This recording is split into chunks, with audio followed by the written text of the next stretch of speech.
they seek to reach all the corners of the earth. Assalamu alaikum, and welcome back to another episode of Roundup. As always, we have a lot to cover this week, but you know where we start. So, let's begin with the headlines.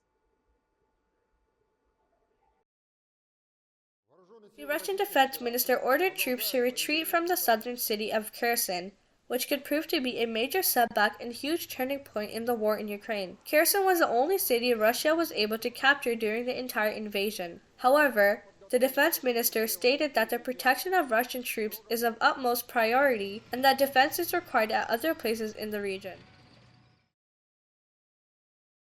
Hurricane Nicole was upgraded from a tropical storm as it hammered the Bahamas on Wednesday. The hurricane hit the island nation with howling winds and churning waters, packing sustained winds of up to 120 kilometers per hour as it made landfall on Grand Bahama Island. Nicole moved ashore over the eastern seaboard of Florida. Authorities in several counties along Florida's east coast issued mandatory evacuation orders advising residents in low-lying areas to seek shelter.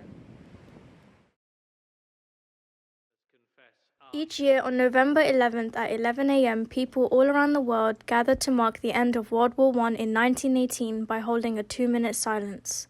This year's commemorations in the UK involved the recently restored Big Ben striking 11 times. People living around the Gorongosa National Park in Mozambique are using climate-resistant coffee trees to protect the rainforest. The forest has lost more than 100 hectares of tree cover per year over the past 4 decades. Population growth and urbanization in surrounding communities have undermined restoration efforts. Last year, communities around Gorongosa planted more than 260,000 coffee trees and 20,000 indigenous trees. Egypt has marked 100 years since the discovery of the tomb of Tutankhamun in the Valley of Kings, found on November 4, 1922 by British Egyptologist Howard Carter and his team.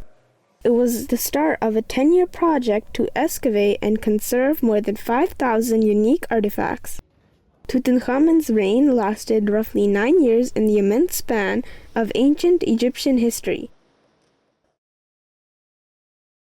Thousands of people flocked into Thailand's northern Chiang Mai province on November 8 to release lanterns into the sky to celebrate the annual Yiping Festival, also known as the Thai Festival of Light.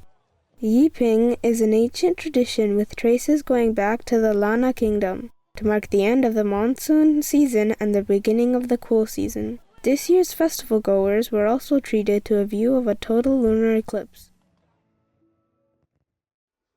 Jazakallah for that. The USA just had their midterm elections where the seats of the House and the Senate were up for grabs. But why is voting important, and is it necessary for us to be voting? Let's find out more in this report.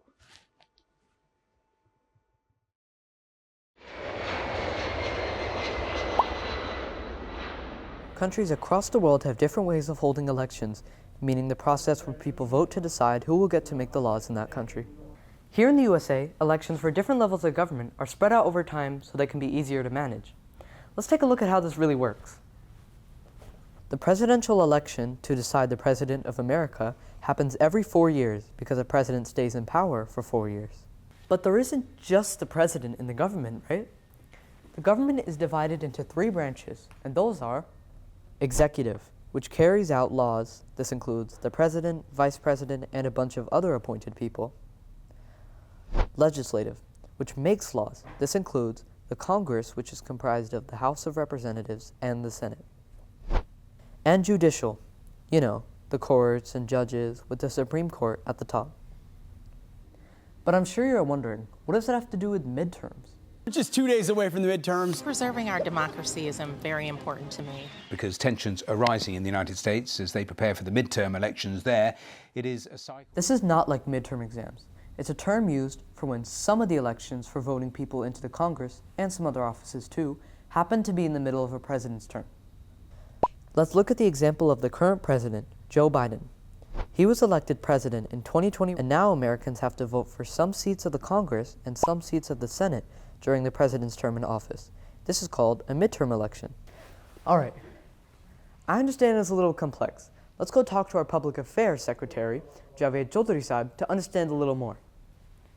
Midterm means in the middle of the president's term, basically 2 years after president got elected, now we have elections. In this election, we have all 435 House of Representatives up for election and 35 senators up for election. The Holy Quran presents two principles for the governance. One is, adl. Adl is like absolute justice. And the second one is mashwara or consultation, mentioned in chapter 42, verse 39, that as long as these principles are followed, Islam gives people free, any choice. They can have any kind of government. And as we know, the famous hadith that love of your country is a part of your faith. So I think one way to show that we love the country is to become politically active and participate in elections and vote. The guidance from Hazur is to participate in the election process and vote for the right candidates. Jazakallah Javed Saab for the explanation.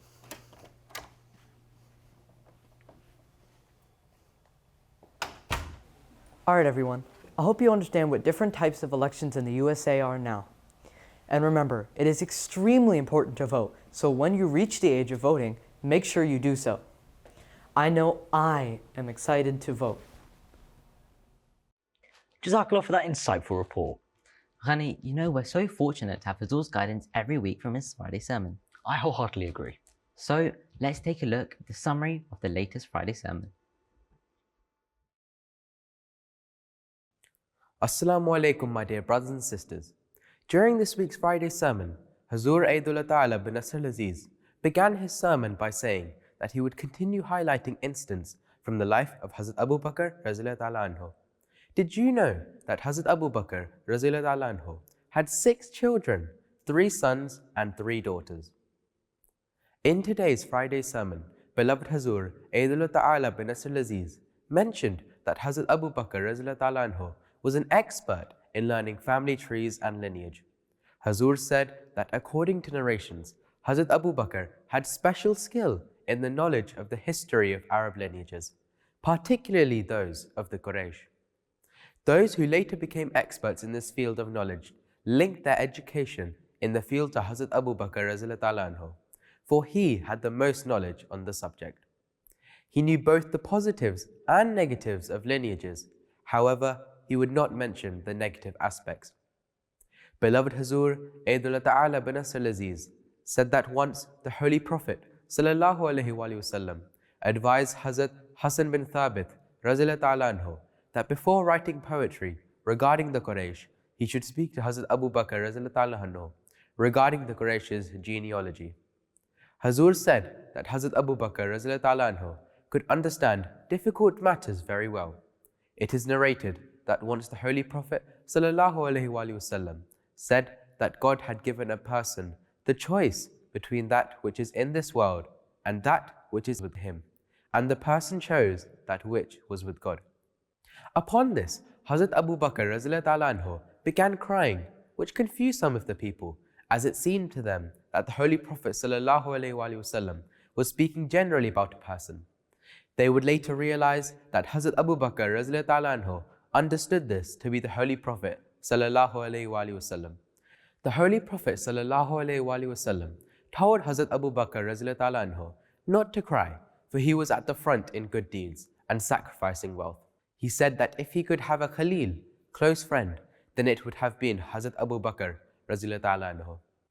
Dear brothers and sisters, from this incident, we find out how much love Hazrat Abu Bakr Raziyallahu Ta'ala anhu had for the Holy Prophet sallallahu alaihi wasallam, and how dear he sallallahu alaihi wasallam was for him. During this week's sermon, Hazur Aidullah Ta'ala bin Nasr al-Aziz said that Hazrat Abu Bakr Raziyallahu Ta'ala anhu also had great skill in the meanings of dreams, and he would explain dreams during the time of the Holy Prophet sallallahu alaihi wasallam. Avicenna states that after the Holy Prophet sallallahu alaihi wasallam, Hazrat Abu Bakr Raziyallahu Ta'ala anhu was the greatest interpreter of dreams. Hazur said that the Holy Prophet sallallahu alaihi wasallam saw a dream in which he is with Hazrat Abu Bakr Raziyallahu Ta'ala anhu at a higher place, and the Holy Prophet sallallahu alaihi wasallam was 2.5 steps ahead of Hazrat Abu Bakr radiallahu anhu. Hazrat Abu Bakr radiallahu anhu understood this to mean that God would call the Holy Prophet sallallahu alaihi wasallam unto himself, and that Hazrat Abu Bakr radiallahu anhu would remain alive for 2.5 years exactly after that. And this is exactly what happened. Hazur Aidullah Ta'ala bin Nasr al-Aziz said that with regards to the first among men to accept Islam, it is recorded that it was Hazrat Abu Bakr radiallahu anhu. The first person overall was Hazrat Khadija radiallahu anha, after which some scholars differ regarding the first man to accept. However, as explained by Hazrat Mirza Bashir Ahmad radiallahu anhu in the life and character of the seal of the prophets, it would not be accurate to say that the first among men to accept was either Hazrat Zaid radiallahu anhu or Hazrat Ali radiallahu anhu, as they were young members of the Holy Prophet sallallahu alaihi wasallam's household and were like his sons. Thus would have followed him in any case. That leaves Hazrat Abu Bakr radiallahu anhu, who was the first to accept Islam. He was honored amongst the Quraysh, yet he did not hesitate in the slightest upon hearing the Holy Prophet sallallahu alaihi wasallam's claim and accepted right away. In fact, he sacrificed all he had for the sake of the Holy Prophet sallallahu alaihi wasallam. Hazur Aidullah Ta'ala bin Nasr al-Aziz said that Hazrat Abu Bakr radiallahu anhu was very kind to his children. Although his eldest son lived separately, Hazrat Abu Bakr radiallahu anhu would help out with his household costs. His daughter, Hazrat Asma radiallahu anha, was living under difficult circumstances and did not have a worker in her home. She had to do much of the work herself. Upon learning of this, Hazrat Abu Bakr radiallahu anhu sent a worker to her home, which she said was a huge relief for her. Dear brothers and sisters, this was just a very brief summary of last week's Friday sermon, which was filled with many interesting stories and incidents. We hope you are able to hear the full sermon, which can be found on mta.tv. Until next time, Assalamu alaikum. Jazakallah for bringing us this week's summary. Next, we're heading over to Canada to find out about an amazing place commonly known as the dinosaur capital of the world. The dinosaur capital of the world? That's right. Let's head over there and check it out.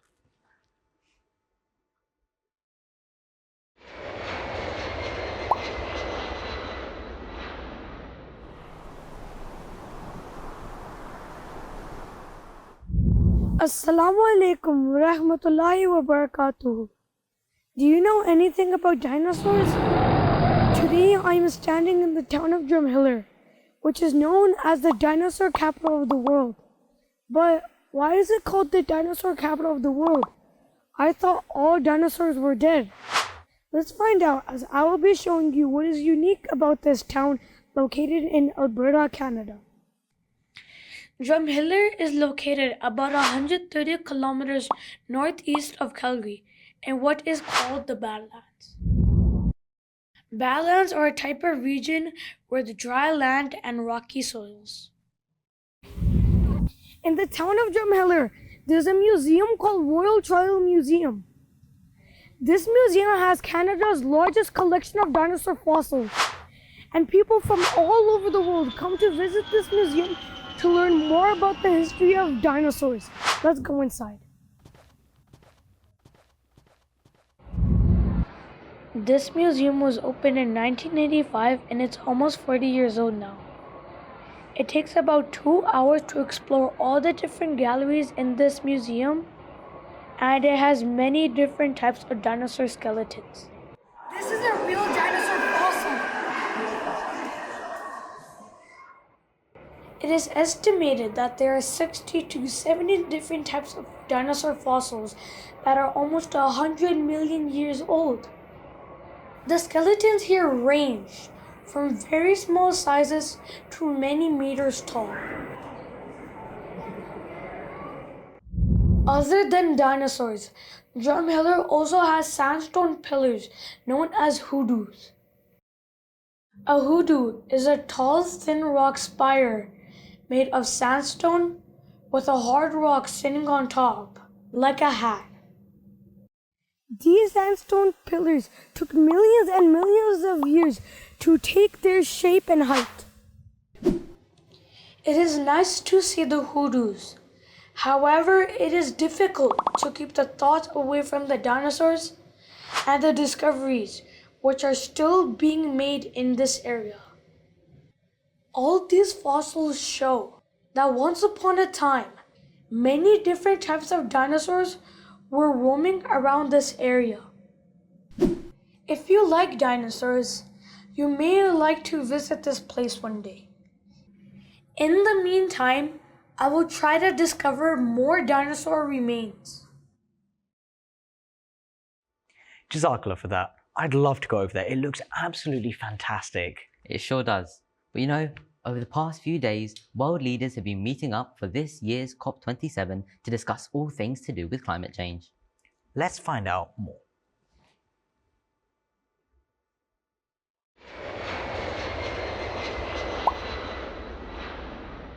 World leaders wrapped up the annual gathering on climate change on Sunday.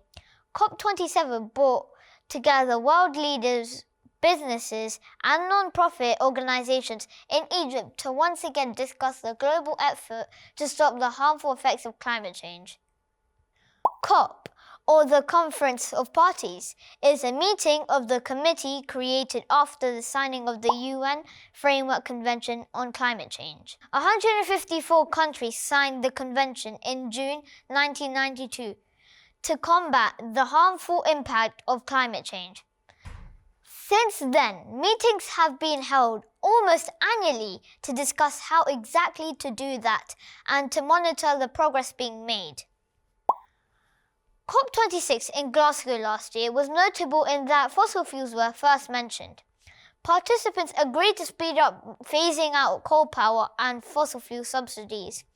Countries also updated their own plans to cut their carbon emissions. 137 world leaders, representing 91% of global forest cover, committed to halt and reverse forest loss by 2030.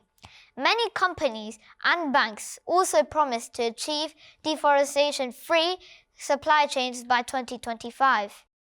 Richer nations also agreed to provide $100 billion per year to help fund lower emissions in poorer nations by 2023. But even with all these talks last year, most of the commitments were vague, with no firm plans of how they would be achieved. So COP27 focused on the how. Key issues like climate finance and debt relief were contentious issues for this year's COP. More than 50 of the poorest developing countries are in danger of defaulting on their debt. Leaders from the developing countries criticized wealthy governments and oil companies for driving global warming, using their speeches to demand that they pay up for the damages being inflicted on their economies. Small island states already hit by violent ocean storms and sea level rises called on oil companies to shell out some of their huge recent profits, while developing African states called for more international funds. So once again, the climate change talks end with a lot of promises. Little has actually been achieved in the past year, with countries still feeling the effect of COVID and world events focused on the war in Ukraine. It remains to be seen if the promises of this COP27 will be carried out, or if we will be back here next year wondering the same thing. Time is running out on our planet. When will the governments take action? Jazakallah for that. Now it's time for this week's Around the World. Let's see where we're heading this week.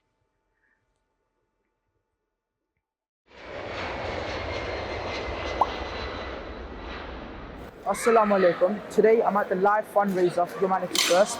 There's a lot of events going on today, such as video games, air hockey, golf, and also laser tag. It's been a wonderful event so far, and I hope that we can raise a lot of money for charity, inshallah. Let's have a look at what's happening. Over the course of the event, a range of fun and exciting activities were arranged for those attending. A £5 entrance fee gave access to lots of different activities and games. Table football and air hockey was enjoyed by the Athar in attendance, and the video game area was always fully packed, with young Athar enjoying FIFA, racing and other games. One of the most exciting activities was laser tag, inside of an inflatable arena. Armed with laser guns, participants lined up to take part. The main attraction, which was live on YouTube, was the Cube. Designed to raise by viewers across the country, 4 teams competed on a range of mental and physical challenges like balancing a ball and sorting blue and white balls. Viewers voted and donated towards their favourite team, North, South, Midlands and London. Viewers decided who won. In the end, thousands of pounds was raised in this interactive humanity fundraiser. Money which will go to people in need across the world, and it's through innovative events and programs like these that the global charity Humanity First raises its funds to assist people affected by disasters around the world. Jazakallah for watching. It's been a wonderful atmosphere and I'm very glad this has happened. Humanity First have done an excellent job here and I'm glad that they are able to do these events, and inshallah we've raised enough money to donate these to humanitarian reliefs, inshallah. Jazakallah for that. Unfortunately, that's all we have time for in this episode. So don't forget to tune in next week when we'll be covering even more topics from around the world. That's right. And as always, make sure to send us your feedback at our email at roundup@mta.tv. Until next time, Assalamu alaikum. Oh, I shall call, oh, I shall call, I shall call, oh, I shall call, I shall call. Thy message to reach all the corners of the earth. Oh, I shall call, oh, I shall call, I shall call, oh, I shall call, I shall call. Thy message to reach all the corners of the earth.